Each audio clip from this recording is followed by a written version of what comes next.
Hi, my name's Cameron Carlson with AnimeOnLocation.tv. I'm here at Ohayocon 2017 with Mr. Kirby Morrow. How are you doing? I'm very well. How you doing, sir? I'm doing fantastic. So how did you get started in the world of entertainment? Well, as you all know, in the world of entertainment, it's all who you sleep with. I accidentally got signed up for theater school when I was supposed to be going to law school. And it was true. It was a total accident. So I went to the auditions. I got in, thought it was some kind of sign, and then just kept going from there. So it was pretty good. I love law school, serious books.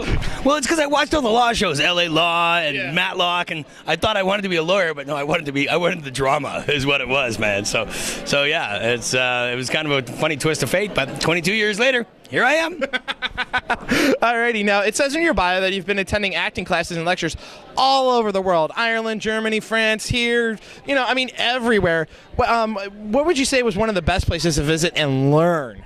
One of the best stories is I happened to be in Nice, France, which is down in the south of the country, and I read about the National School of Acting in Paris, and this renowned teacher that was taught all over London and everywhere, and I'm like, well, I got to go learn from this guy. Yeah. So I jumped on a plane and I flew to Paris. Oh, first I called them and said, this is in English, right? And they said, yeah, oui, English, yes, it's in English. When I got there, I was talking to all these other students, and they all spoke English, and then the teacher came in, he starts talking in French. I don't know French. And he's talking and talking and talking, so I kind of held my hand up, and he yelled at me in French. He said, no. And I'm like, okay. And he talked more in French for about 15 minutes. I'm like, I don't speak French. So is this all going to be in French? And turned out this guy who apparently taught in London doesn't speak English. So I flew to Paris for this. So I found another acting class that I took there, which was pretty good. But this was very funny because they were wrong and the wasn't in English kind of thing. But I learned a little bit of everything everywhere, Great teachers all around the world, and it's kind of the best thing to do is get a little spice from all sorts of life. Yeah, exactly. Alrighty, so now you have had your hand in the Marvel Universe playing Scott Summers, a.k.a. Cyclops. How is it to bring him to life knowing, it's one of Stan Lee's classic characters of diversity and triumph over issues, and then of course crazy timeline and Jean Grey and Phoenix and all that stuff. So it was like just bringing Stan Lee's work to life. That was pretty amazing because that happened early on in my career, and then as fate would have it, my best friend moved to LA and got a job with Stan and became Stan's kind of right hand. Oh, wow. And she worked with him for years and years and years, so I got to know him quite well.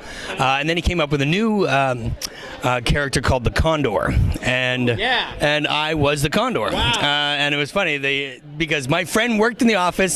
I knew Stan, and after I got the part and recorded, they called me and said, "Is that you doing this? Is that you doing the Condor?" Like, yeah, you guys had no hand in like, that's not our department. I'm like, oh, okay, well, thanks for nothing. But yeah, so I did the Condor, and there was another one I got, but then they replaced me with someone of a Spanish heritage, Fez from that 70s show. I can't remember his name either. Oh, no, that was the Condor. It was, Mosaic was the one I played. That's right. Okay, so Condor was the one. I played both Mosaic and Condor, and Mosaic is the one I stayed with, and because the Condor was supposed to be Latino. Okay. So they wanted him. And then it helps to have a name, sell things. Apparently Kirby Morrow is not quite that big. I don't know. Anyway. I love your Stan Lee impression. Thank you so much. Oh, my God. All right, now you're a big part of the Gundam universe. You've played many roles across the Gundam timeline. My favorite is you as Troa, because I watched Wing. Where I got in the Gundam universe is at Wing. So to find out you were Troa, I'm like, this is kick-ass because it's Troa in front of me. The man of no name who's supposed to be multi-corporation. She's like, no, I got 2 Gatling guns on my Gundam here. Yeah, and it's just we've interviewed Brad Swale and Scott McNeil. So now I've got 3 people on my poster at my office I can now say I've met. So what's it like being part of the Gundam universe? It was pretty awesome. It was my very first anime. The first one I voiced, and so I didn't really know. I hadn't done ADR before, where we're kind of looking at the script and looking at the screen and trying to fit it in the mouth flaps. And it's much like when you act on camera and you have to ADR your lines for whatever reason. But it was kind of cool when it started to rise in fame, and then we started getting called to cons together, and you'd have and so we've got all the Gundam pilots, and they're a bunch of fun guys. So and then it's great because it's been on for so many years, and it's just so popular.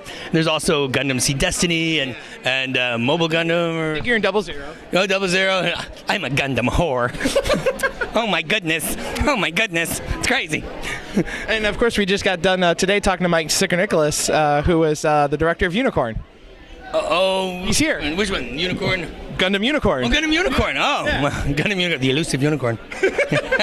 Yeah, he was the director on that, and now it's going to be on Toonami as of this week. So maybe talk to Mike about some more Gundam. I gotta go get some work. Okay. Yeah. Alrighty. So now going back to comic books, and now live action comic books. You happen to be on The Arrow and The Flash, two great shows on the CW about two great characters. So what's it like when DC Comics was like, hey, we want Kirby Morrow to help out on these two shows? So what's it like? Well, of course, Stan called and go, don't work for those rat bastards. No, I'm just kidding. I'm kidding. No, it was fantastic. I mean, anytime you get work, it is fantastic. Of course, you want to get recurring roles, but it's like, well, this is all that's coming up this season. You want to take this role? I'm like, yeah, because I want to be on the show. And they're really cool to be part of. There was a little talk that I might come back and Arrow my character, but time has passed now where it's, because I think it was first season. I was episode 3 first season, yeah. So so it's, I'm going to put that to bed. No, it's, all right, so there's got to be another one. Supergirl? I have not auditioned for Supergirl yet, but I'm on Legion. Ooh, that's the all new one, isn't it? No, new, yeah. Legion upcoming. I'm a very, very special character. In fact, I think I could tell this story.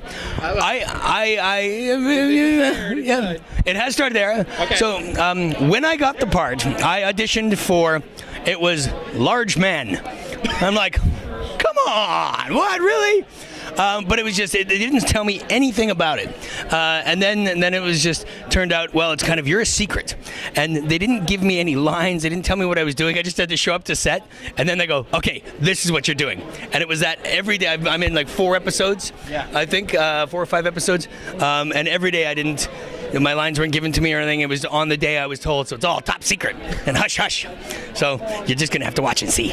It sounds wonderful to hear about. I mean, I love top secret projects. That's actually wonderful.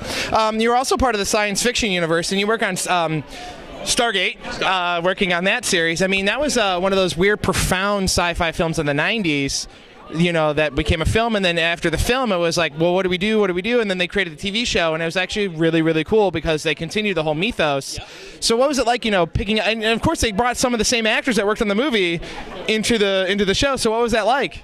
It was really cool, actually, because I loved the movie, and then I did 2 episodes of Stargate SG-1, playing 2 different characters in 2 different seasons, and then in Stargate Atlantis, I came on as Captain Dave Kleinman on the ship the Daedalus, the ship that never won a battle. And I was the weapons officer, and I played that same character on the USS Hammond in Stargate Universe. And fun fact, this came up on IMDb one day. I just went on IMDb, and it said, did you know there are only 24 actors that have been on all 3 Stargate series? And I was one of those 24. And 6 of those 24 are stunt guys. So there's 18 actors, including the leads, that have been in all 3 series, and I'm in that list. So, That's actually pretty cool, man. That's actually pretty cool. So now we're going to kind of mix it up with stage acting and anime. How do you think they both help one another? I mean, with stage acting, it's like, okay, I have, the script. I've had to memorize it. I know my marks. But then, okay, no, that word kind of didn't come out right. Can you redo it? And you're like, oh, yeah, sure. I can take that direction very easily, because with anime, it's like, we need to redub it. We need to do it 5 times because you didn't get this picture right or you didn't get that tone right. And then, you go back into stage acting with that mentality. So do you see that they help one another? What he said. Just exactly. No, this is interesting. So I started in theater, and I went to theater school. And as somebody who had never done it before, because I was supposed to go into law school, it took me a while to learn how to be big and project to the end of a theater and use the diaphragm up here and go out there. And then when I moved to Vancouver, I started getting into film and television. Everybody was like, no, you got to be smaller, you got to be bigger, smaller. And then when I got into anime, it's like, no, you got to be bigger, And I'm like, I could do that because I learned it in theater. Yeah. So it really helped. It really helped having theater background to be able to get into anime and learn how to emote, project, and make things really big and then sometimes small and intimate, because you can do that with a microphone. Yeah. I was a grip in high school theater, so I know all about it. You know. Oh, okay, yeah. We're both thespians. It's fun. It's fun. Nice. It is.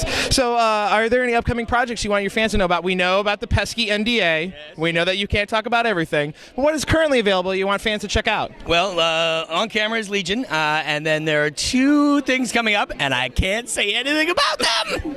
One of them might be a blast from my past, so just kind of keep your ear to the ground or up in the air or wherever your ear needs to go, and you'll hear stuff from me in this year. 2017, Year of Kirby. That's what it's going to be, Year of Kirby. Yeah. And the best part is you already have a mascot for your name. Yes.